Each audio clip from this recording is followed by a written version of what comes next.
Welcome back to another video. आज हम बात करेंगे इंडियन इकोनॉमी की, जो एक इम्पॉर्टेंट सब्जेक्ट है हमारे यूपीएससी के प्रिपरेशन का। सिर्फ यूपीएससी के लिए नहीं, स्टेट पीसीएस के जितने भी एग्ज़ाम होते हैं उसमें जीके वाला जो सेक्शन होता है, मोस्ट इम्पॉर्टेंटली उसमें इकोनॉमिक्स के सब्जेक्ट क्वेश्चन हमको देखने को मिलते ही हैं। तो हम इस बार इंडियन इकोनॉमी को कंप्लीट करेंगे और कुछ बेसिक कंसेप्ट से इसकी शुरुआत करेंगे। चैप्टर 1 में हम इंट्रोडक्शन को तौर पे इकोनॉमी को इंट्रोडक्शन के तौर पे पढ़ेंगे। राइट, किस तरह से इकोनॉमी के मीनिंग है, किस टाइप की इकोनॉमी हमको देखने को मिलती है। राइट, मिक्स्ड देखने को मिलती है जो कि इंडिया है, कैपिटलिस्टिक देखने को मिलती है और सोशलिस्टिक देखने को मिलती है। राइट, उसी तरह कुछ बेसिक ऐसे कंसेप्ट्स, कितने टाइप के गुड्स होते हैं। राइट, गुड्स क्या होता है, सर्विसेज क्या होते हैं, यूटिलिटी क्या होती है, इस तरह के कंसेप्ट्स को हम समझेंगे जो इम्पॉर्टेंट होते हैं फर्दर एमसीक्यूज़ को सॉल्व करने के लिए, क्योंकि एमसीक्यू में इन्हीं टर्म्स को यूज़ करके उन स्टेटमेंट्स को कॉम्प्लेक्स किया जाता है। राइट, वेरियस सेक्टर्स के बारे में समझेंगे। प्राइमरी सेक्टर क्या होता है, सेकेंडरी सेक्टर क्या होता है, टर्शरी क्या होता है, क्वॉटरनरी क्या होता है और क्विनरी क्या होता है। ये पांचों सेक्टर्स को हम बिल्कुल डिटेल में पढ़ेंगे। राइट, और इकोनॉमी को क्लासीफाई करेंगे।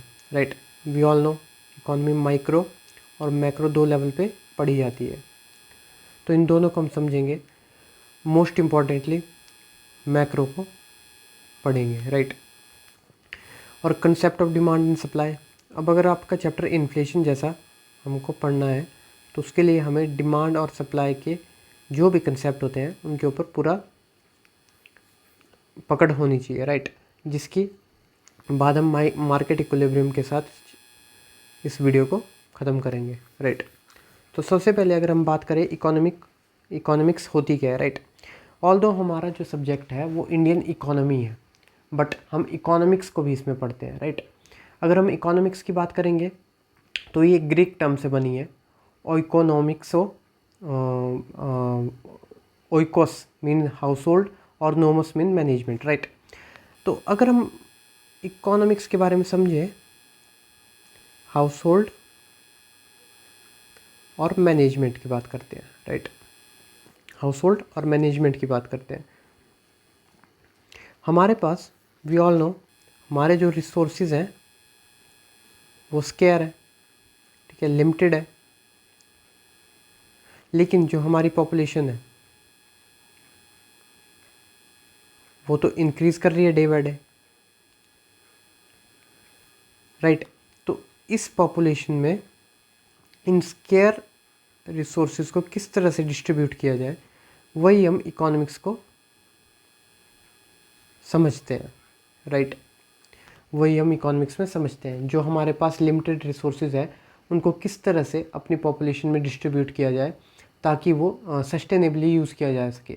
राइट, जब भी हम रिसोर्सेज की बात करते हैं तो एक टर्म हमको सस्टेनेबल देखने को मिलती है। तो ये होती क्या है, सस्टेनेबिलिटी ये डिफ़ाइन करती है कि हम अभी के प्रेजेंट रिसोर्सेज को किस तरह से यूज़ करते हैं कि वो फ्यूचर जनरेशन के लिए भी प्राप्त हो। राइट, ऐसा ना हो हम ओवर एक्सप्लॉइट करें रिसोर्सेज को और जो हमारी फ्यूचर जनरेशन है उनको वो रिसोर्सेज यूज़ करने का मौका ही ना मिले। राइट, जिसमें हम बेसिकली सबसे ज़्यादा हम वाटर की बात करते हैं। वाटर स्कैरसिटी बहुत हाई लेवल पे है। इसके दो कारण हैं, एक तो वेस्टेज, सेकंड अनयूजुअल रेनफॉल। क्योंकि इंडिया जैसी कंट्री में जब हम बात करते हैं रेनफॉल की या एग्रीकल्चर की, तो अभी भी रेन फेड एग्रीकल्चर काफ़ी डिपेंडेंस काफ़ी ज़्यादा देखने को मिलता है। अगर हम साउदर्न पार्ट ऑफ इंडिया में देखने जाएँ तो वो मोस्टली रेन के ऊपर डिपेंडेंट स्टेट्स हैं।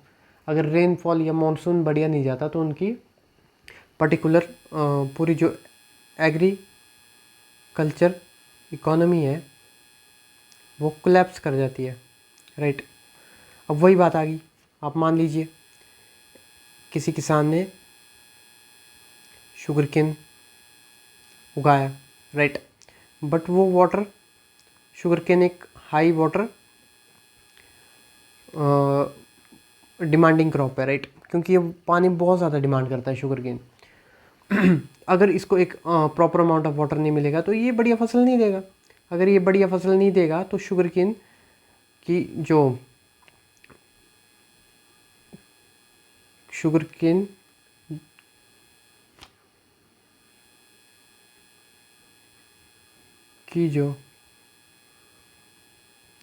क्रॉप होगी उसकी सप्लाई कम होगी, राइट। क्योंकि अगर शुगर केन जो होगा वो कम अमाउंट में हमको देखने को, तो उसकी सप्लाई भी कम होगी, जिसकी वजह से उसके प्राइस भी बढ़ेगा। सप्लाई कम होगी तो प्राइस बढ़ेगा क्योंकि डिमांड ज़्यादा होगी। ये हम concepts of demand and supply में समझेंगे, राइट। तो जैसे कि हम बात कर रहे थे रिसोर्सेज इकोनॉमिक्स के बारे में, तो किस तरह से रिसोर्सेज को बांटा जाता है उसी को हम इकोनॉमिक्स बोलते हैं, राइट। अगर हम बात करें टाइप्स ऑफ इकोनॉमिक सिस्टम की, तो हमें वी ऑल नो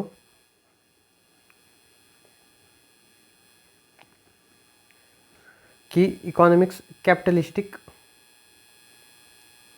देखने को मिलती है। सबसे पहले हम बात करेंगे, इसको फ्री मार्केट इकोनॉमी भी बोला जाता है, राइट। जब हम बात करते हैं कैपिटलिस्टिक इकोनॉमिक सिस्टम की, तो इसमें सबसे पहले कंट्रीज़ का नाम आता है, वो है यूनाइटेड स्टेट्स ऑफ अमेरिका। ये एक फ्री मार्केट इकोनॉमी कंट्री है, राइट। अभी फ्री मार्केट इकोनॉमी कंट्री से क्या समझते हैं, राइट।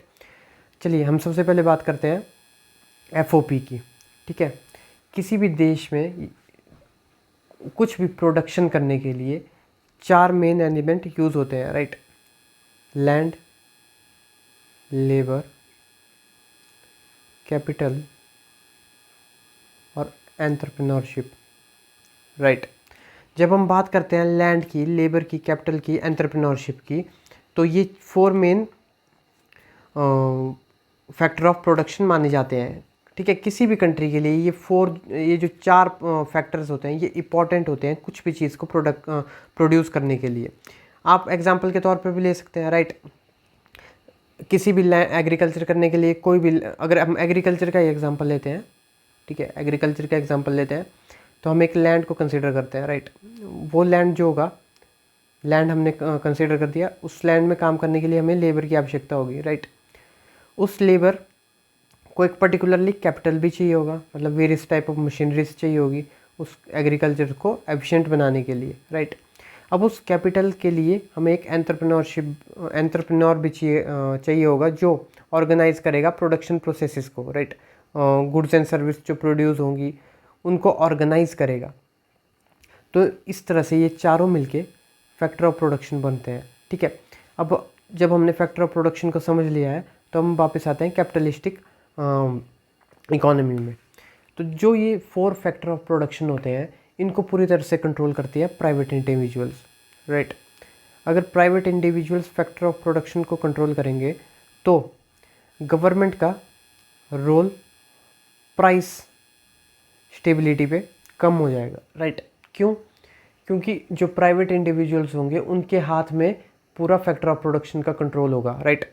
और जो गवर्नमेंट होगी वो कहीं ना कहीं प्राइस को कंट्रोल नहीं कर पाएगी, और जो प्राइस का बढ़ना या घटना वो कहीं ना कहीं सप्लाई डिमांड सप्लाई पे डिपेंड हो जाएगा। किस चीज़ की कितनी डिमांड है, किस चीज़ की कितनी सप्लाई है, उसके बेस पे हमें वो पर्टिकुलरली उस कंट्री में प्राइसेस देखने को मिलेंगे, राइट। लेकिन ऐसा नहीं है कि हमेशा इसका नुकसान ही होता है, इसके कुछ प्रॉफिट भी होते हैं, राइट। जो आपकी कैपिटलिस्टिक इकॉनमी होती है इसको बेसिकली हाई ग्रोथ कंसीडर किया जाता है, क्योंकि इनका हमेशा प्रॉफिट माइंडसेट होता है। मतलब प्रॉफिट माइंडसेट का ये मतलब होता है कि ये हमेशा प्रॉफिट ओरिएंटेड होते हैं, ना कि ये सोशल सर्विस के ऊपर ज़्यादा ध्यान देते हैं, राइट। इसका एक ड्रॉबैक ये है कैपिटलिस्टिक का, इसके कारण हमें इनकम इनइक्वालिटी देखने को मिलती है। अगर आप इनकम इनक्वालिटी को देखने को जितनी ज़्यादा हैव्स और हैव नॉट्स के बीच में डिफरेंस देखने को मिलेगा, उतना ज़्यादा इनकम इनक्वालिटी बढ़ती जाएगी। अब हैव्स और हैव नॉट्स क्या होते हैं? जब हम बात करते हैं कैपिटलिस्टिक इकोनॉमी की, तो दो सब ग्रुप डिवाइड होते हैं वहाँ पे। हैव्स जो कंट्रोल करते हैं फैक्टर ऑफ प्रोडक्शन को, मतलब ऐसा समझ लीजिए जो पैसे वाले हैं वो हैव्स, और हैव नॉट्स वो होंगे जो बेसिकली अपनी लेबर प्रोवाइड करते हैं हैव्स को, ठीक है। तो हैव नॉट्स वो हो गए जो लेबर प्रोवाइड करेंगे, हैव्स वो हो गए जो उस लेबर के बदले में उनको पैसा देंगे। मतलब एक गरीब सेक्शन हो गया और एक अमीर सेक्शन हो गया। तो इस पर्टिकुलरली दो सेक्शंस की वजह से जो इनके बीच का इनकम का जो गैप होता है वो बढ़ता रहता है, क्योंकि जो हैव्स होते हैं वो हमेशा प्रॉफिट माइंडसेट से अपना प्रॉफिट तो बढ़ाते रहते हैं, बट वो हैव नॉट्स की सोशल सर्विस के ऊपर इतना ध्यान नहीं देते। तो social degradation of have nots होती रहती है, और कहीं ना कहीं हैव्स की इनकम बढ़ती रहती है, और वो इनकम इनक्वालिटी इंक्रीज होती रहती है, राइट। तो इस तरह से हम कैपिटलिस्टिक इकोनॉमी को समझ चुके हैं, राइट। कैपिटलिस्टिक के बाद अब हम समझेंगे सोशलिज्म को, राइट। सोशलिज्म ये बिल्कुल अपोजिट ऑफ कैपिटलिज्म है, राइट। फादर कार्ल मार्क्स बोला जाता है, कार्ल मार्क्स को फादर ऑफ सोशलिज्म बोला जाता है, राइट। जिस तरह से कैपिटलिज्म में फैक्टर ऑफ प्रोडक्शन आपके फैक्टर ऑफ प्रोडक्शन को प्राइवेट इंडिविजुअल अक्वायर करते थे, मतलब कंट्रोल करते थे, लेकिन सोशलिज्म में जो गवर्नमेंट होगी वो पूरी तरह से फैक्टर ऑफ प्रोडक्शन को कंट्रोल करेगी, और वो जितने भी रिसोर्सेज होंगे वो इक्वली डिस्ट्रीब्यूट करेंगी जितने भी लोग होंगे उनमें।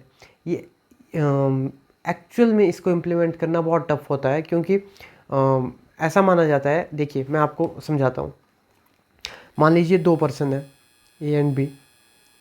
अगर ए की एफिशिएंसी ज़्यादा है, मतलब ए जो है 100 यूनिट काम 2 दिन में कर देता है, और बी जो है 100 यूनिट काम को करने में 10 दिन लगाता है, तो मतलब ये इसकी तो 5 की एफिशिएंसी होगी और इसकी 10 की एफिशिएंसी होगी। मतलब ए जो है वो 2 गुना ज़्यादा एफिशिएंट है बी से। बट सोशलिज्म में जो रिसोर्सेज है वो इक्वली डिस्ट्रीब्यूट होते हैं, बी को भी उतना ही रिसोर्स मिलते हैं जितने ए को मिलते हैं, राइट। तो ए की एफिशिएंसी ज़्यादा होने का उसको कुछ प्रॉफिट नहीं मिला, तो अल्टीमेटली ए जो है अगर उसको रिवॉर्ड नहीं मिलेगा उसकी एफिशिएंसी का, वो अल्टीमेटली अपनी एफिशिएंसी घटा के बी के बराबर ले आएगा, राइट। और अगर इस तरह से सब लोग को इक्वल रिसोर्सेज मिलना शुरू हो जाएंगे विदाउट उनकी कैपेबिलिटीज़ को देखे बिना, या उनकी इस एग्जांपल के तौर पे देखे एफिशिएंसी को देखे बिना, तो ये एक तरह से डिग्रेडेशन ऑफ इकोनॉमी लाता है। डिग्रेडेशन किस मैनर में? डेवलपमेंट के मैनर में। तो लोग तो काम करना छोड़ देंगे, मतलब जब पता है भाई रिसोर्सेज तो मिलेंगे ही, तो lack of what we can say lack of competition हो जाएगा, राइट।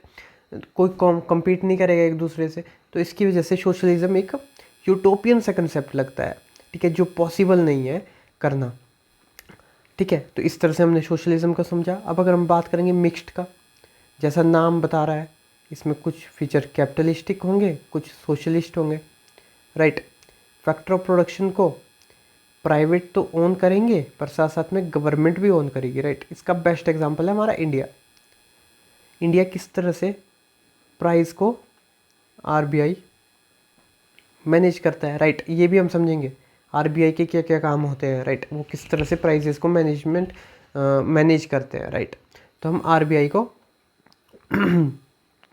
किस तरह से आरबीआई मैनेज करता है प्राइसेस को, और वहीं प्राइवेट इंडिविजुअल्स भी कुछ फैक्टर ऑफ प्रोडक्शन को ओन करते हैं, जो कि अल्टीमेटली हेल्प करता है एक प्राइवेट और गवर्नमेंट के बीच में एक बैलेंस बनाता है, राइट। तो इस तरह से हमने समझा कैपिटलिस्ट, सोशलिस्ट और मिक्स्ड। अगर हम इसको एक लाइन में सम अप करेंगे तो capitalist factor of production own करते हैं प्राइवेट, ठीक है, प्राइवेट ओन करेंगे एफओपी, राइट। यहाँ पे गवर्नमेंट ओन करेगी, यहाँ पे प्राइवेट प्लस गवर्नमेंट ओन करेगी, right. Factor of production, right. Income inequality, income inequality यहाँ पे बढ़ेगी, यहाँ पे घट जाएगी, और यहाँ पे मीडियम रहेगी, राइट। तो इन दो चीज़ों से इनको डिफाइन किया जा सकता है। हाँ, कैपिटलिज्म को एडम स्मिथ को कैपिटलिस्ट का फादर ऑफ कैपिटलिज्म माना जाता है, कार्ल मार्क्स को सोशलिज्म का फादर माना जाता है, राइट। तो ये सब चीज़ें एक्चुअल में एग्ज़ाम में नहीं पूछी जाती, एग्ज़ाम में पूछी जाती है कंसेप्ट। तो इतना याद रखेंगे, कैपिटलिज्म में फैक्टर ऑफ प्रोडक्शन किसके हाथ में होता है? बोलो, प्राइवेट के हाथ में होता है, राइट। और अगर हम सोशलिज्म की बात करेंगे तो वहीं गवर्नमेंट आ जाएगी और सारे एफओपीज़ को कंट्रोल करेगी। एफओपीज़ क्या थे? हमारी लैंड थी, उस लैंड पे काम करने वाले लेबर थे, उस लेबर को यूज़ करने वाले कैपिटल था, मशीनरी थी, ठीक है। आमतौर पे मशीनरी बोलो पर कैपिटल बोला जाता है, राइट। और उस कैपिटल्स के लिए एंटरप्रेन्योर थे, राइट, ठीक है, उस कैपिटल के लिए एंटरप्रेन्योर थे। तो ये 4 फैक्टर ऑफ प्रोडक्शन हमारे देखने को मिलते हैं, राइट। अब इसके बाद हम क्लासिफिकेशन ऑफ इकोनॉमी को पढ़ेंगे, right. We all know economy 2 type से होती है, राइट। माइक्रो इकोनॉमी होती है और एक मैक्रो इकोनॉमी होती है, राइट। तो हम सबसे पहले माइक्रो इकोनॉमी को पढ़ेंगे, जिसके बाद हम मैक्रो इकोनॉमी के ऊपर फोकस करेंगे, राइट। क्योंकि micro economy as a topic हमको नहीं पढ़ना है, हमको इसको समझना है कि ये होता क्या है, राइट। सिर्फ इतना समझेंगे कि माइक्रो इकोनॉमिक्स में हम पढ़ते क्या हैं, बस। मैक्रो इकोनॉमिक को हम आगे भी फर्दर इसके जितने भी जीडीपी, जीएनपी, एनएनपी जो भी होगा वो हम आगे जाके समझेंगे, राइट। तो चलो शुरू करते हैं क्लासिफिकेशन ऑफ इकोनॉमी को, राइट। अगर बात करें इकोनॉमी की तो वो 2 टाइप से होती है, right. Micro and macro, right. अगर हम माइक्रो की बात करें तो ऐसा मान लीजिए एक जंगल है, एक फॉरेस्ट है, जहाँ पे डिफरेंट डिफरेंट ट्रीज हैं, राइट। अगर मैक्रो इस फॉरेस्ट की स्टडी करना है, तो माइक्रो इन ट्रीज की स्टडी करना है। आप समझ सकते हो मैं क्या बोल रहा हूँ? मतलब मैक्रो एक वाइडर कंसेप्ट है, जब माइक्रो के साथ वो कंपेयर किया जाता है। जैसा नाम बोल रहा है मैक्रो, मैक्रो मीन्स बड़ा और माइक्रो मीन्स स्मॉल, राइट। तो मैक्रो में हम पूरे फॉरेस्ट को स्टडी करेंगे, ठीक है। एग्जांपल के तौर पे समझे, फॉरेस्ट इकोनॉमी में फॉरेस्ट नहीं पढ़ेंगे, राइट, फॉरेस्ट नहीं पढ़ेंगे, ठीक है। और जब माइक्रो के बारे में आएंगे, जो उस फॉरेस्ट में जो ट्रीज़ हैं वो हम समझेंगे या स्टडी करेंगे। चलिए अब समझते हैं। जैसे मैक्रो में इंडिया का कंसेप्ट लेते हैं, इंडिया। मैक्रो में हम इंडिया की जीडीपी को समझेंगे, ठीक है, मतलब एक लार्जर कंटेक्स्ट आ गया। लेकिन माइक्रो में हम मान लीजिए फॉरेस्ट डिपार्टमेंट को स्टडी कर रहे हैं, राइट, या उससे भी नीचे फॉरेस्ट डिपार्टमेंट का कोई सब डिपार्टमेंट है, उसको स्टडी कर रहे हैं, राइट। हम हेल्थ मिनिस्ट्री के किसी डिपार्टमेंट को स्टडी कर रहे हैं, राइट। तो मैं कह रहा था, जिस तरह से मैक्रो एक लार्जर एस्पेक्ट है, माइक्रो उससे छोटा एस्पेक्ट है, ठीक है। हम कोई जंगल को स्टडी करेंगे, मैक्रो मीन्स एक फॉरेस्ट को स्टडी करना, तो माइक्रो मीन्स उन फॉरेस्ट में जो ट्रीज़ हैं उनको स्टडी करना, राइट। अगर हम मैक्रो में बात करेंगे इंडिया की जीडीपी की, तो हम माइक्रो में बात करेंगे इंडिया की पर्टिकुलरली डिपार्टमेंट की, हेल्थ मिनिस्ट्री का कोई सब डिपार्टमेंट है उसको स्टडी करेंगे, तो वो माइक्रो लेवल पे हो गया, राइट। तो इतना हम समझेंगे। अब इसका फ़ायदा क्या होता है, राइट। देखिए, मैक्रो इकोनॉमिक्स हमें हेल्प करता है, मैक्रो इकोनॉमिक्स हमें हेल्प करता है जीडीपीज़ को कंपेयर करने में। जब हम जीडीपी को पढ़ लेंगे तो आप समझेंगे कि जीडीपी कंपेयर क्यों की जाती है, राइट। किस तरह से कंट्रीज डेवलपमेंट शो कर रही है, किस तरह से कंट्रीज डेवलपमेंट शो कर रही है, ठीक है। पर्टिकुलर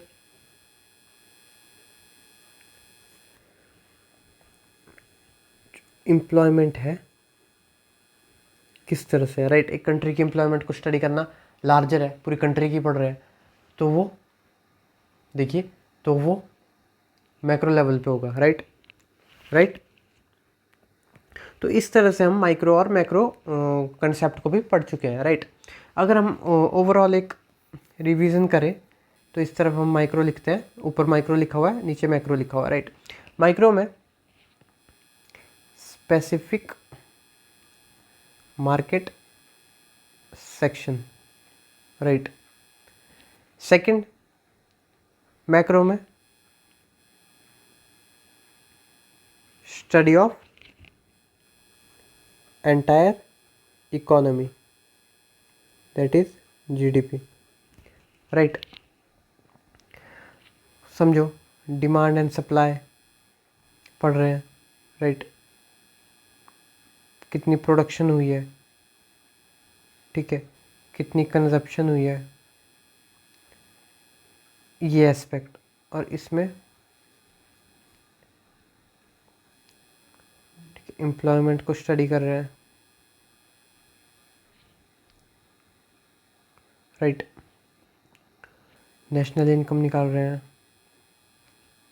ये सब एस्पेक्ट मैं आपको समझाऊंगा और पढ़ाऊंगा, जिससे आपका ये पूरा बेसिक क्लियर होगा, राइट।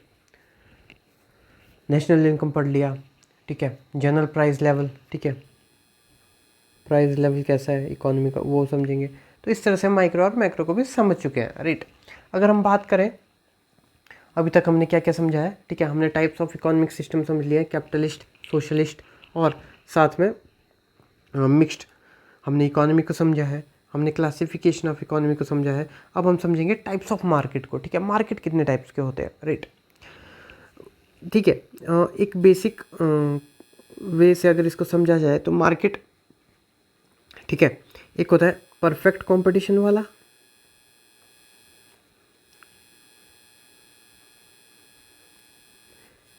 एक होता है इम्परफेक्ट, ठीक है। इतना तो हम सबको पता है, कंपटीशन दो टाइप से होगा, या तो परफेक्ट होगा बिल्कुल, या इम्परफेक्ट होगा, ठीक है। अब यहाँ पे हम समझेंगे इम्परफेक्ट को सबसे ज़्यादा, क्योंकि परफेक्ट कंपटीशन का क्या मतलब है, बायर्स भी बहुत है, सेलर्स भी बहुत है, राइट। तो मार्केट बायर्स और सेलर से भरा पड़ा है, राइट। तो 100% competition, 100% competition, perfect competition, 100% perfect competition. But ये आपको बिल्कुल यूटोपियन सा कंसेप्ट नहीं लग रहा कि पर्टिकुलरली एक मार्केट है जिसमें number of buyers, number of sellers बहुत ज़्यादा है, राइट, और उनका कोई कंपटीशन नहीं है, मतलब सब इक्विलिब्रियम में चल रहा है, राइट। ये एक एक्चुअल में ये कंसेप्ट मार्केट्स में नहीं देखने को मिलता है, ये परफेक्ट कंपटीशन वाला, ठीक है। Number of buyers and sellers बहुत ज़्यादा है, राइट, इस तरह से। तो हम अब समझेंगे इम्परफेक्ट कंपटीशन, राइट। अगर हम इम्परफेक्ट कंपटीशन की बात करें, या तो सेलर्स घट जाएंगे, या तो बायर्स घट जाएंगे, या तो सेलर्स बढ़ जाएंगे, या तो बायर्स बढ़ जाएंगे, राइट। अब इसको हम समझेंगे किस तरह से, जिस जो आपने बोलते हैं ना मोनोपोली, किसी पर्टिकुलरली कंपनी ने अपनी मोनोपोली बना ली है, ठीक है, किसी पर्टिकुलरली कंपनी ने ओलिगोपोली कर ली है, मोनोपोसनी कर ली है, मोनोपोलिस्टिक कंपटीशन है। तो इन सब को हम चारों टर्म्स को समझते हैं, राइट। मोनोपोली क्या होता है, राइट, इम्परफेक्ट कंपटीशन का पार्ट होता है मोनोपोली, ठीक है। मोनोपोली का क्या मतलब होता है, ठीक है, कि एक सिंगल सेलर है, सिंगल सेलर है, उन्होंने ही अपना पर्टिकुलरली डोमिनेंस बनाया हुआ है, डोमिनेंस बनाया हुआ है। जैसे कि एग्जाम्पल के तौर पर रेलवेज, समझ रहे हैं आप, फिर से लिख रहा हूँ रेलवेज, फिर से लिख रहा हूँ railways, right. Railways, Indian railways को अभी भी इंडियन गवर्नमेंट ही ओन करती है, राइट, मेजरली। और इसकी वजह से एक मोनोपोलिस्टिक, सॉरी नॉट मोनोपोलिस्टिक, आप नाम को ध्यान से यूज़ करेंगे, मोनोपोली सी बन चुकी है, राइट। कोई और कंपनी इस पर्टिकुलरली सेक्टर में आ ही नहीं पाती, राइट। तो क्या बोलेंगे, रेलवे सेक्टर में इंडियन गवर्नमेंट की मोनोपोली है, जहाँ पे सिर्फ एक ही सेलर है, सिंगल सेलर, राइट। ठीक है, अब बात करेंगे हम मोनोपोलिस्टिक मार्केट की।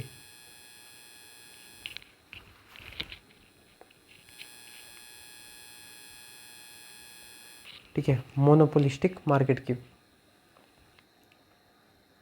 अब जब हम बात करते हैं, कुछ एग्जांपल मैं आपको पहले बताता हूँ, टूथपेस्ट की, राइट, सोप की। तो इसमें आपको क्या लग रहा है, इनकी कंपनीज कितनी है? थोड़ी इंडिया के कंटेक्स्ट में एग्जांपल लीजिए, टूथपेस्ट की कितनी कंपनीज है?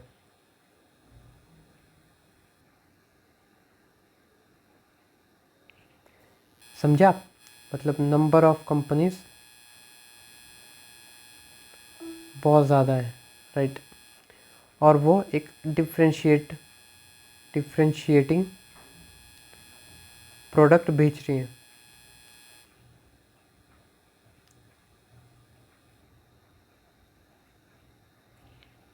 Right, differentiated product. अब नेक्स्ट बात करते हैं ओलिगोपोली की। ओलिगोपोली,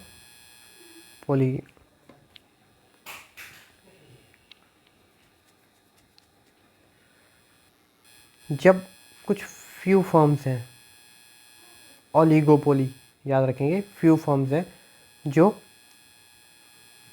होमोजीनियस या डिफ्रेंशिएटेड प्रोडक्ट बेचे। ठीक है, अब इसका एग्जांपल बताओ, ऐसी कोई दो कंपनियां बताओ जो एक ही तरफ पूरा उस सेक्टर को डोमिनेट कर रही है, राइट। एयरटेल की बात करो और जियो की बात करो, इन्होंने टेलीकॉम सेक्टर को डोमिनेट किया हुआ है, राइट। और ये कहीं ना कहीं प्राइसेस को भी डिसाइड करती हैं। आपने समझा? यहाँ पे हमारा बात आ गया मिक्स्ड इकोनॉमी की भी। अब देखो, कहीं ना कहीं प्राइसेस प्राइवेट इंडिविजुअल्स भी सेट कर रहे हैं। अब एयरटेल और जियो बोलते हैं कि भाई 50 रुपये मैं बढ़ा रहा हूँ, 50 तू बढ़ा दे। दो तो हम कंपनी है मेजरली स्टेक्स ओन करते हैं इंडिया की टेलीकॉम इंडस्ट्री का, राइट। तो ये ओलिगोपोली में क्या होता है, कुछ ही फ्यू फर्म्स हैं जो डिफ्रेंशिएटेड या होमोजीनियस प्रोडक्ट बेचेंगे, राइट। और वो कुछ फर्म्स, फॉर एग्जांपल टेलीकॉम में दो ही फर्म्स मेजरली डोमिनेट कर रही हैं, राइट, जियो और एयरटेल। वो क्या करते हैं, वो प्राइस को भी डिटरमाइन करते हैं, राइट। कुछ कंपनियां होमोजीनियस प्रोडक्ट बेच रही है, ठीक है, तो वो प्राइस को कंट्रोल करेंगी, राइट।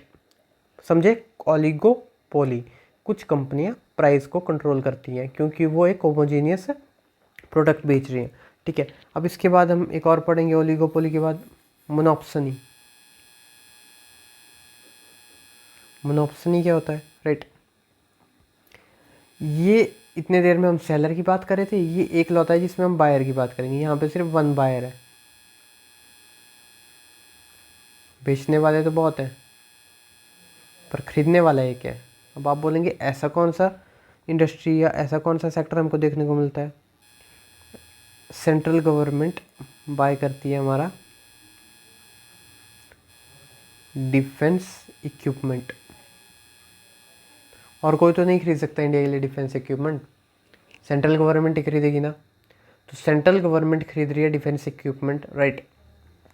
एक ही बायर है, लेकिन कंपनीज तो पूरा ऑल ओवर इंडिया में, ऑल ओवर वर्ल्ड में कितनी है, राइट। यूएसए की कंपनीज है। हम मोस्टली अपना डिफेंस इक्विपमेंट रशिया से खरीद रहे हैं, राइट। इसराइल से खरीद रहे हैं, यूएसए से भी खरीद रहे हैं, राइट। यूएसए से खरीद रहे हैं, राइट। तो डिफरेंट सेलर्स हैं बट बायर जो है वो सेंट्रल गवर्नमेंट एक ही है, राइट। तो इसको हम मोनोप्सनी बोलेंगे, राइट, इसको हम मोनोप्सनी बोलेंगे। अब रही बात हमारे दो लास्ट टॉपिक, जो हम डिमांड एंड सप्लाई के कंसेप्ट को समझेंगे, राइट, और एक मार्केट इक्विलिब्रियम की बात को समझेंगे। तो सबसे पहले हम डिमांड एंड सप्लाई की कंसेप्ट को समझते हैं, राइट। सबसे पहले हम डिमांड को समझते हैं। डिमांड क्या होती है? ठीक है, डिमांड क्या होती है? डिमांड होती है विलिंगनेस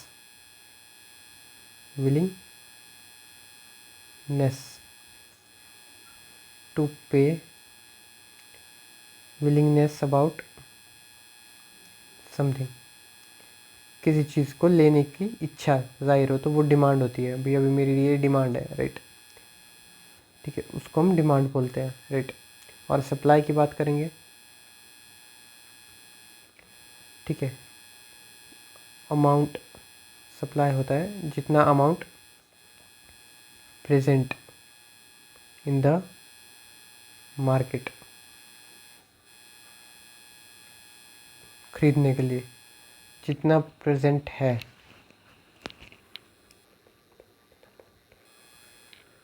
ठीक है, किसी पर्टिकुलरली ऑब्जेक्ट का जितना अमाउंट प्रेजेंट है मार्केट में, ठीक है, खरीदने के लिए, वो उसका सप्लाई कंसीडर किया जाएगा, डिमांड एंड सप्लाई। अब इन दोनों के कंसेप्ट्स को हम समझेंगे, राइट। इन दोनों के कंसेप्ट्स को हम समझेंगे किस तरह से डिमांड और प्राइस एक दूसरे के साथ रिलेटेड है, ठीक है। अगर हम डिमांड और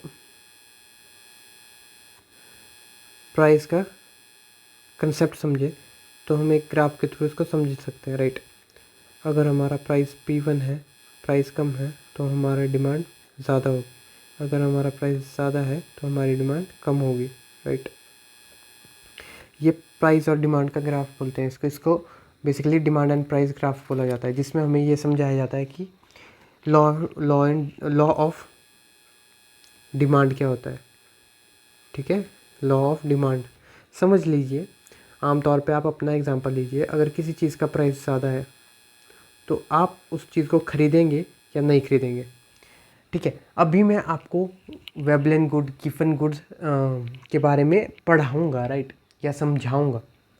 अभी आप उन चीज़ों को कंसिडर ना करते हुए सिर्फ एक जनरल पॉइंट ऑफ व्यू से सोचिए, right.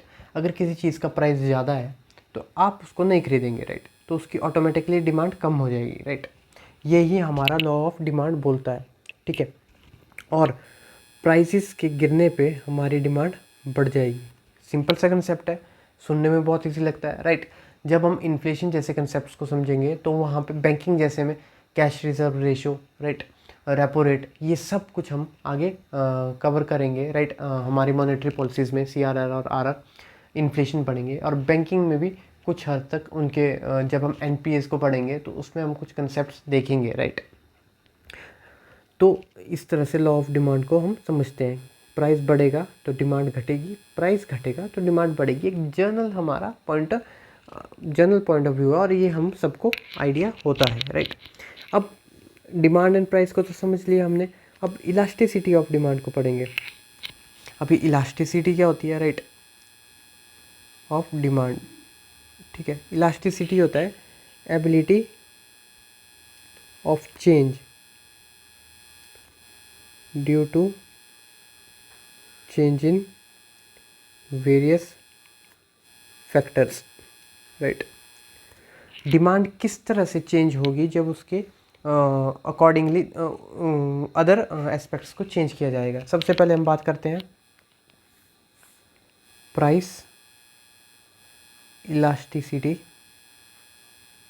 Of demand. Price elasticity of demand, right. तो ये हमें ये समझाता है कि प्राइस के घटने या बढ़ने से डिमांड पे क्या फ़र्क पड़ता है, राइट। तो कितना रिस्पॉन्सिवनेस और सेंसिटिवनेस डिमांड शो करती है किसी प्राइस के बढ़ने से और घटने से, राइट। अगर हम Veblen goods, Giffen goods, inferior goods इनको कंसिडर ना करें तो हमें पता है प्राइस बढ़ेगा तो डिमांड घटेगी, प्राइस घटेगा तो डिमांड बढ़ेगी। अगर हम इन्फीरियर गुड्स इन सबको ना समझे, इनके बाद मैं आपको इन गुड्स के बारे में भी समझाऊंगा, right. Income elasticity of demand की बात करें, इनकम इलास्टिसिटी ऑफ डिमांड, तो इनकम के बढ़ने या घटने से डिमांड पे क्या फ़र्क पड़ता है, राइट। एक्चुअल में अगर हम जनरल सिनेरियो लें तो अगर किसी की इनकम कम है तो उसकी डिमांड चीज़ों की ज़्यादा नहीं होती, कम ही रहती है, राइट। और अगर इनकम ज़्यादा है तो डिमांड भी ज़्यादा होती है, राइट। फिर से मैं बोल रहा हूँ, वेबलेन गुड्स, इन्फीरियर गुड्स और गिफन गुड्स को हम कंसीडर नहीं कर रहे हैं, राइट, कंसीडर नहीं कर रहे हैं। तो अब इनकम इलास्टिसिटी ऑफ डिमांड में इनकम के बढ़ने और घटने से किस तरह से डिमांड चेंज हुई, राइट। अगर अगर अब हम थर्ड की बात करें जिसको हम क्रॉस इलास्टिसिटी ऑफ डिमांड, क्या होता है, ठीक है। मान लीजिए आप एक कप चाय रोज़ पीते हैं और उस चाय के साथ आप एक मैरीगोल्ड बिस्किट लेते हैं, ठीक है। मैरीगोल्ड बिस्किट लेते हैं। तो क्रॉस इलास्टिसिटी ऑफ डिमांड हमको ये समझाती है कि एक पर्टिकुलरली क्वांटिटी के प्राइस में चेंज होने से अनदर कमोडिटी के प्राइस पे कितना फ़र्क पड़ता है, राइट। ठीक है, माफ़ कीजिएगा, मेरा ये कहने का मतलब है कि एक क्वांटिटी या एक प्रोडक्ट के प्राइस पे चेंज होने से दूसरी क्वांटिटी के डिमांड पे क्या फ़र्क पड़ता है। मतलब चाय अगर फॉर एग्जांपल 20 रुपए की है और सडनली उसके प्राइस हाइक होकर 40 हो जाते हैं, तो आपका मारीगोल्ड का डिमांड भी कम होगी, क्योंकि आप रोज़ का मारीगोल्ड नहीं खाएंगे, राइट। तो क्रॉस इलास्टिसिटी ऑफ डिमांड का क्या मतलब है, आपने चाय के प्राइसेस बढ़ते हुए तो देखे, मारीगोल्ड की डिमांड घटती हुई भी देखी। क्यों? क्योंकि हर पर्सन चाय के साथ एक मारीगोल्ड खाएगा। तो क्रॉस इलास्टिसिटी ऑफ डिमांड आप समझ सकते हैं। इतनी देर में हमने पढ़ा इनकम इलास्टिसिटी, इनकम बढ़ी घटी, डिमांड पे क्या फ़र्क पड़ा। प्राइस इलास्टिसिटी, प्राइस घटा या बढ़ा, डिमांड पे क्या फ़र्क पड़ा, राइट। लेकिन क्रॉस इलास्टिसिटी ऑफ डिमांड एक थोड़ा सा अलग कंसेप्ट है, जिसमें दो ऑब्जेक्ट्स को कंसीडर किया जा रहा है या क्वांटिटी को कंसीडर किया जा रहा है। कंसीडर कीजिए चाय और बिस्किट, राइट। आप रोज़ चाय और बिस्किट खाते हैं, राइट। आपने चाय 20 रुपए की पीनी शुरू की थी, सडनली उसके प्राइस हाइक के कारण चाय 40 की हो जाती है, राइट। आप रोज़ चाय के साथ बिस्किट खाते हैं, राइट। तो चाय 40 की होने के बाद आप चाय को पीना छोड़ देते हैं। तो चाय की को जैसे आपने छोड़ा पीने से, तो आपकी डिमांड बिस्कुट की भी घट गई, राइट। क्योंकि अब आपको बिस्कुट तो चाय के साथ ही खाना था, राइट। तो इसके कारण किसी एक के प्राइस के बढ़ने घटने से दूसरे की डिमांड में फ़र्क पड़ गया, तो उसको क्रॉस इलास्टिसिटी ऑफ डिमांड बोलते हैं, राइट। इसके बाद हम फोर्थ कंसेप्ट को समझेंगे, advertising elasticity of demand. Advertising elasticity of demand, अब जैसा कि नाम शो करा है एडवर्टाइजिंग, राइट। अगर आप किसी पर्टिकुलरली प्रोडक्ट की एडवर्टीजमेंट करते हैं तो उसकी डिमांड पे कितना फ़र्क पड़ता है, ठीक है। या प्रमोशनल एक्सपेंसेस जो आपने किए हैं, एडवर्टाइजिंग एक्सपेंसेस जो आपने किए हैं, वो करने के बाद उसकी डिमांड पे कितना फ़र्क पड़ता है, वो एडवर्टाइजिंग इलास्टिसिटी ऑफ डिमांड है। जैसे कि मैंने आपको समझाया था, इलास्टिसिटी ऑफ डिमांड कितना रिस्पॉन्सिवनेस है या सेंसिटिव है पर्टिकुलरली डिफरेंट एस्पेक्ट के चेंज होने पे। वो डिफरेंट एस्पेक्ट क्या है, जब हम प्राइस की बात करेंगे तो प्राइस के घटने बढ़ने से, जब हम इनकम की बात करेंगे तो इनकम के बढ़ने घटने से, जब हम क्रॉस इलास्टिसिटी की बात करेंगे तो किसी अदर प्रोडक्ट के प्राइस के बढ़ने घटने से उस दूसरे प्रोडक्ट की डिमांड पे क्या फ़र्क पड़ेगा। और एडवर्टाइजिंग में जब हम एडवर्टीजमेंट या अदर प्रमोशनल एक्सपेंसेस पे खर्चा करेंगे तो उस पर डिमांड पे कितना फ़र्क पड़ेगा। तो ये कितना फ़र्क पड़ता है। तो ये हमने अब concept of demand and supply समझ लिया। तो हमने समझा सबसे पहले price elasticity of demand, income elasticity of demand, cross elasticity of demand and last one is advertising elasticity of demand, right. अब इनको हम समझेंगे, ठीक है, वेबलन गुड, गिवन गुड्स और इंफीरियर गुड्स के रिगार्डिंग, ठीक है। सबसे पहले हम बात करेंगे वेबलन गुड्स से। सबसे पहले बात करते हैं गाइस, गुड्स क्या होते हैं। एनीथिंग वी कैन टच, वो गुड्स होते हैं। These are tangible in nature, ठीक है, वो गुड होता है, राइट। पानी की बोतल एक गुड्स है, पेन आपने हाथ में पकड़ा है वो एक गुड है, कॉपी एक गुड्स है, राइट। जो चेयर एक आप बैठे हो वो एक गुड्स है, राइट। जिस टेबल पे आप बैठे हो वो एक गुड्स है, राइट। एंड सर्विसेज क्या होती है, these are intangible in nature, right. तो इनको छुआ नहीं जा सकता, सिर्फ समझा जा सकता है, राइट। सर्विसेज मतलब किसी एक प्रोडक्ट को मैंने एक्स प्लेस से वाई प्लेस तक ले जाया, तो जो पर्टिकुलरली जिस प्रोसेस के थ्रू मैं एक्स से वाई में गया वो पर्टिकुलरली सर्विस में कंसिडर की जाएगी, राइट। लेकिन हमारा मेन ऑब्जेक्ट है अभी गुड्स को समझना, राइट। तो गुड्स हम सबसे पहले समझेंगे वेबलन गुड्स, ठीक है। ये पर्टिकुलरली वो गुड्स होते हैं जिनके प्राइस बढ़ने से डिमांड बढ़ती है।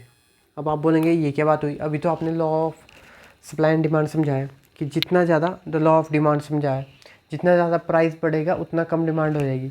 अब ये कैसे इन्फीरियर गुड्स, ये कैसे वेबलेंट गुड्स है जिनका प्राइस बढ़ने में इनकी डिमांड बढ़ रही है। देखो गाइस, कुछ ऐसे लोग होते हैं जिनकी इनकम मेजॉरिटी ऑफ पीपल से ज़्यादा होती है, राइट। कंसिडर करो अंबानीज, टाटाज, अडानीज, राइट।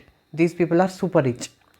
तो रिच पीपल उन चीज़ों को खरीदना पसंद करते हैं जो उनको सोशल डिस्टिंक्शन प्रोवाइड करती है, प्रेस्टीज प्रोवाइड करती है। फॉर एग्जांपल कोई पर्सन रॉल्स रॉयस खरीदेगा, राइट। तो उसको वो फ़र्क नहीं पड़ता कि उसका प्राइस कितना बढ़ रहा है, राइट। उसका प्राइस कितना बढ़ रहा है। तो मतलब वेबलेंट गुड्स वो गुड्स हुए प्राइस के बढ़ने से डिमांड बढ़ती है, मतलब मैं तो महंगी चीज़ें लूँगा। इस कंसेप्ट में वेबलेंस गुड्स बढ़ता है। अब अभी मैंने आपको पढ़ाया था income elasticity of demand. Mostly देखा जाए तो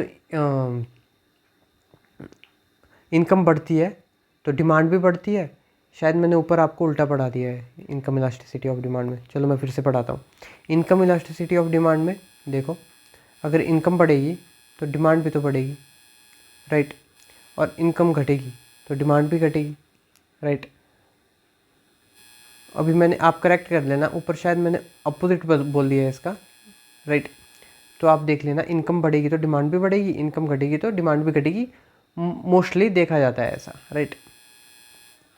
अब वेबलेंट गुड्स वो गुड्स होते हैं जिनका प्राइस बढ़ने, जो लॉ ऑफ डिमांड को नेगेट करते हैं, जिनका प्राइस बढ़ने में डिमांड बढ़ती है, राइट। और गिफन गुड्स की बात करेंगे, ये बहुत इंपॉर्टेंट है, ये हर बार पूछा जाता है सर। गिफन गुड्स क्या होते हैं? गिफन गुड्स वो होते हैं जो पर्टिकुलरली डिमांड कर्व को ओबे, ये भी डिमांड कर्व को ओबे तो नहीं करेंगे, राइट। तभी ये दोनों डिफरेंट नेम से पढ़ाए जाते हैं, राइट। ये तो नॉर्मल सी बात है, ठीक है। इसको गिवन गुड्स को इन्फीरियर गुड्स बोला जाता है, राइट। मतलब ये है कि जैसे जैसे अगर ये फॉलो नहीं करता लॉ ऑफ डिमांड को, तो प्राइस बढ़ेंगे तो डिमांड इसकी भी बढ़ेगी। अब आप बोलेंगे तो इसमें और गिवन गुड्स में फ़र्क क्या है, वेबलेंट गुड्स और गिवन गुड्स में? ठीक है, वेबलेंट गुड्स लग्जीरियस गुड्स होते हैं, राइट। आपने महंगी कार ली, आपने महंगा घर लिया, आपने महंगा कंपनी ली, तो ये सब वेबलेंट गुड्स में आता है, राइट, लग्जीरियस गुड्स। लेकिन जब हम बात करते हैं गिवन गुड्स की, तो ये लग्जीरियस में नहीं आते, राइट। इनको इन्फीरियर गुड्स बोला जाता है, राइट। क्योंकि आपको एक मैं एग्जांपल देता हूँ, ठीक है, आयरिश पोटैटो फेमाइन का, ठीक है। आयरिश में जो उनकी पोटैटो की फसल थी वो बहुत डिपेंडेंट थी इस पर्टिकुलरली पोटैटो की फसल पे, मोस्टली पोटैटो ही उगाते थे लोग। सडनली एक फेमाइन आता है, पोटैटो फेमाइन, जिसमें उनकी पोटैटो की सारी फसल ख़राब हो जाती है, राइट। जिसकी वजह से उनकी डिमांड तो ज़्यादा थी, सप्लाई कम होगी, ठीक है। अभी आप समझेंगे आगे जाके इसको, डिमांड और सप्लाई, ठीक है। डिमांड बढ़ रही है, सप्लाई कम हो गई है, तो प्राइसेस बढ़ेंगे, राइट। क्योंकि ज़्यादा लोग थोड़ी चीज़ों के पीछे भाग रहे हैं, तो लोग ज़्यादा पैसा देना चाहेंगे, सिंपल सी बात है, राइट। ठीक है, तो प्राइसेस बढ़ेंगे, तो प्राइसेस बढ़ रहे थे, ठीक है, पोटैटो के प्राइसेस बढ़ रहे थे। फिर भी लोगों ने मीट या अदर फूड्स आइटम के बजाय पोटैटो के लिए पैसे बचाना ज़्यादा इंपॉर्टेंट समझा, क्योंकि वो अपने डाइट पे स्टिक रहना चाहते थे, राइट। तो इस तरह की चीज़ों के लिए गिवन गुड्स कंसिडर किया जाता है, ठीक है। प्राइस मैटर नहीं करता, क्योंकि वो पर्टिकुलर चीज़ जो है उनकी डे टू डे लाइफ के साथ बहुत इंपॉर्टेंट रखती है। जैसे किसी की दवाई हो, राइट, वो उसको चाहिए, वो उसके प्राइस पे डिपेंड नहीं करती, राइट। तो वो गिवन गुड्स में कंसिडर की जाएगी। तो इस तरह से हमने वेबलेंट गुड्स और गिवन गुड्स को भी समझा। दोनों लॉ ऑफ डिमांड को नहीं मानते, ठीक है। वेबलेंट गुड्स जो है वो लग्जरियस गुड्स, गिवन गुड्स जो है वो इन्फीरियर गुड्स कंसिडर किया जाता है, ठीक है। लॉ ऑफ डिमांड को समझने के बाद अब हम लॉ ऑफ सप्लाई को समझेंगे। सप्लाई का क्या मतलब है, ठीक है। सप्लाई का ये मतलब है जितना amount seller wants to give to the market, जितना अमाउंट जो सेलर वो चाहता है कि मार्केट में उतरे, वो डिफाइन करता है सप्लाई को, राइट। लॉ ऑफ सप्लाई क्या बोलता है, राइट, सेम, ठीक है। अब इसका भी हम ग्राफ बनाएंगे। जितनी कम सप्लाई होगी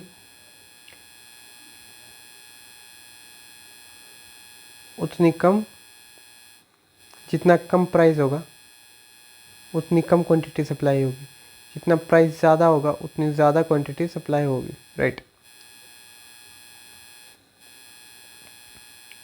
ऐसा क्यों? समझिए, किसी एक आप कंसिडर कीजिए, कोई क्लोथ है, उसका प्राइस बढ़ता है, ठीक है। तो अगर किसी का प्राइस बढ़ रहा है, ठीक है, मैं कोई बिजनेस करता हूँ, राइट, और समझ लीजिए मैं किसी भी चीज़ का बिजनेस, पेन का बिजनेस करता हूँ, राइट। तो सडनली मेरे पेन की कीमत जो है वो 10 से 15 रुपये हो गई है, राइट, वो बढ़ गई है, और मैं उस पर्टिकुलरली 5 रुपये बढ़े हुए प्राइस पे प्रॉफिट कमाने के लिए अपनी सप्लाई को बढ़ाऊंगा और मार्केट में 15 रुपये के हिसाब से पेन को भर दूंगा। तो मतलब जितना ज़्यादा प्राइस होगा, जब प्राइस राइज करेगा तो तब सप्लाई भी बढ़ती है, राइट। तो ये हमारा लॉ ऑफ सप्लाई का बात हो गई, राइट। अब इसके बाद हम मार्केट इक्विलिब्रियम की बात करते हैं। मार्केट इक्विलिब्रियम जैसा नाम सजेस्ट कर रहा है, जब सप्लाई जितनी आ रही है वो डिमांड को बराबर कर दे तो वो मार्केट इक्विलिब्रियम कंसिडर की जाती है, राइट। जब लॉ जितनी सप्लाई कम प्रोडक्शन से आ रही है और उतनी डिमांड है तो वो मार्केट इक्विलिब्रियम कंसिडर की जाती है, राइट। और अगर मार्केट प्राइस ज़्यादा हो इक्विलिब्रियम वैल्यू से तो इसका मतलब है कि सप्लाई ज़्यादा है डिमांड से। मतलब ये है, ठीक है, एक हमने इक्विलिब्रियम वैल्यू कंसिडर की। अगर मान लो पेन की इक्विलिब्रियम वैल्यू है 10 रुपये, राइट, लेकिन मार्केट वैल्यू कितनी है? मार्केट वैल्यू है उसकी 15 रुपये, ठीक है। अगर उसकी मार्केट वैल्यू 15 के हिसाब से वो बिक रहा है तो इसका मतलब ये है कि जितनी सप्लाई चाहिए थी उससे ज़्यादा मार्केट में है, ठीक है, उससे ज़्यादा मार्केट में है। तो ये हमारा मार्केट इक्विलिब्रियम का कंसेप्ट आ जाता है। तो इस तरह से आज हमने काफ़ी इंपॉर्टेंट कंसेप्ट्स को समझा, जिसमें मेजरली सारे हमने कंसेप्ट्स को कवर कर लिया है। बट अगर कोई कंसेप्ट रहता है तो आप बताइएगा, मैं उसको कंप्लीट कर दूंगा। एक कंसेप्ट रहता है सेक्टर ऑफ इकोनॉमी। जब भी हम इकोनॉमी की बात करते हैं तो हमें देखने को मिलता है प्राइमरी सेक्टर, सेकेंडरी सेक्टर और टर्शियरी सेक्टर और क्वैटरनरी सेक्टर और क्विनरी सेक्टर, राइट। अगर हम प्राइमरी सेक्टर की बात करें तो ये उन चीज़ों के साथ डील करता है जिसमें हम डायरेक्टली रॉ मटेरियल को एक्सट्रैक्ट करते हैं अर्थ से, राइट, ठीक है। आप माइनिंग की बात कर लो, अगर हम माइनिंग कर रहे हैं तो इसका मतलब ये है कि हम प्राइमरी सेक्टर की एक्टिविटी को काम कर रहे हैं, राइट। माइनिंग एक प्राइमरी एक्टिविटी होगी, एग्रीकल्चर एक माइनिंग प्राइमरी एक्टिविटी होगी, फिशिंग एक प्राइमरी एक्टिविटी होगी, डेयरिंग डायरेक्टली रॉ मटेरियल को एक्सट्रैक्ट कर रहे हैं, राइट। अगर सेकेंडरी की बात करें, जो रॉ मटेरियल को हम लाते हैं, ठीक है, प्राइमरी से जो रॉ मटेरियल आता है सेकेंडरी में वो प्रोसेस्ड होता है। इस प्रोसेसिंग को ही हम सेकेंडरी